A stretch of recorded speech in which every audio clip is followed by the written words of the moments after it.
Alright, why would you want to pick a 300 cubic inch inline 6 over a 302 like in this truck?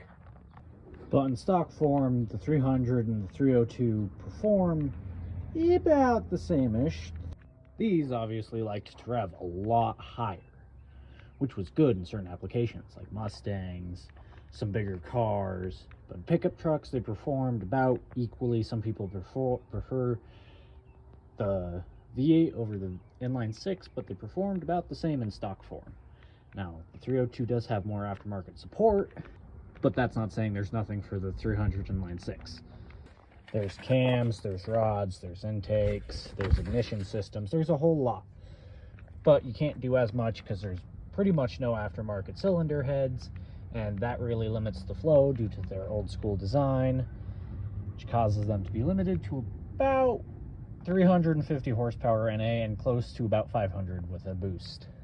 And one of the biggest reasons why you might prefer a 300 inline 6 over a 302 is its simplicity. This one I could pull the head off of in about half an hour. This one takes like 3 times as long because, one, there's 2 cylinder heads and there's a lot more going on. This is also an EFI, and the Bronco's not an EFI, so not totally equal comparison, but one of the biggest reasons why this performs just about the same is its nearly identical displacement, being 300 cubic inches instead of 302 cubic inches, and the fact that this has a longer stroke and the same bore but a much longer stroke, giving it that 300 cubic inches, which makes it have better torque at low RPMs compared to more cylinders with less stroke needing to rev higher to make the same amount of power.